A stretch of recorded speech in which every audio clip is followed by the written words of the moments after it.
اللہ جس کو چاہے ہدایت کی دولت سے مالا مال کر دیتا ہے. تو آپ لوگ اس ویڈیو کو دیکھیں اور ان سے سیکھیں اور نصیحت حاصل کریں. آپ لوگ پاس اس کا ریکارڈ موجود ہے لوہے محفوظ میں، اور کرامن کاتبین بھی اس سے برابر لکھ رہے ہیں. وہاں انکار کی کوئی گنجائش نہیں ہوگی. وہاں چھپنا چاہو گے چھپ نہیں سکو گے، وہاں بھاگنا چاہو گے بھاگ نہیں سکو گے. میرے بھائیوں، ہم تو ناچنے گانے والے تھے. اللہ پاک نے کہاں گندگی کے ڈھیر سے اٹھایا، کہاں انبیاء والے کام میں بٹھا دیا، اور آج لا کے آپ لوگوں کے سامنے کھڑا کر دیا. ابھی بھی نہیں سمجھو گے تو کب سمجھو گے؟ نبی تو کسی نے آنا نہیں، اللہ تو گرے پڑوں کو اٹھا اٹھا کے آپ کے سامنے کھڑا کر دکھا رہا ہے. اللہ نے ذلت کے نقشوں میں عزت دے کر دکھا دیا.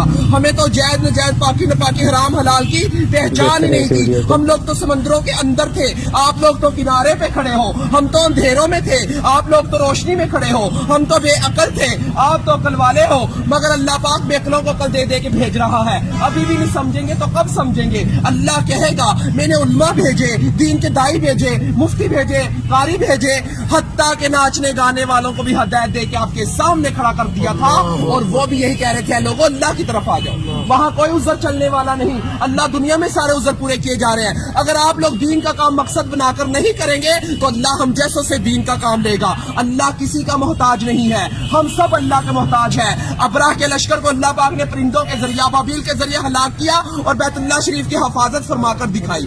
نمرود کو ایک مچھر کے ذریعے ہلاک کیا. جس بادشاہ کے تخت پر بیٹھ کر وہ سجدے کروایا کرتا تھا، اسی بادشاہ کے تخت پر بیٹھ کر اللہ پاک نے اس کے سر میں چھتر مروا کے دکھائے. اللہ کسی کا محتاج نہیں ہے، ہم سب اللہ کے محتاج ہیں. میرے بھائیوں، اگر یہ تبلیغ کی محنت نہ ہوتی تو ہم جیسے کیسے راہ راستے آتے. یہ کام بالکل حق اور سچ ہے میرے بھائیوں، یہ انبیاء والا کام ہے. نبی تک کسی نے آنا نہیں ہے. اگر یہ تبلیغ کی محنت نہ ہوتی، چور، فراڈ، زنائی کیسے راہ راست پہ آتے؟ یہ وہی محنت ہے میرے بھائیوں.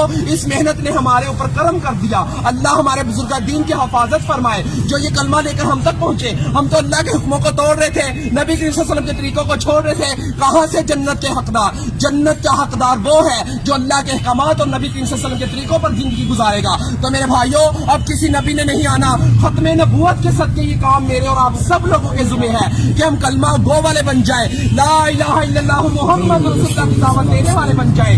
ہر نگری نگری، بستی بستی، گاؤں گاؤں، شہر شہر، آل ٹو ورلڈ اس کلمے کو لے کر جانا میرے اور آپ سب لوگوں کے ذمہ ہے. تو میرے بھائیوں، اللہ کے حروف 4، محمد کے حروف 4، آسمانی کتابیں 4، بڑے فرشتے 4، نبی کریم صلی اللہ علیہ وسلم کے دوست 4، خانہ کعبہ کے کونے 4، امام 4. اسی وجہ سے بزرگ کہتے ہیں پہلی فرصت میں 4 مہینے لگا کر اس کام کو سیکھیں اور زندگی کا مقصد بنا کر چلیں.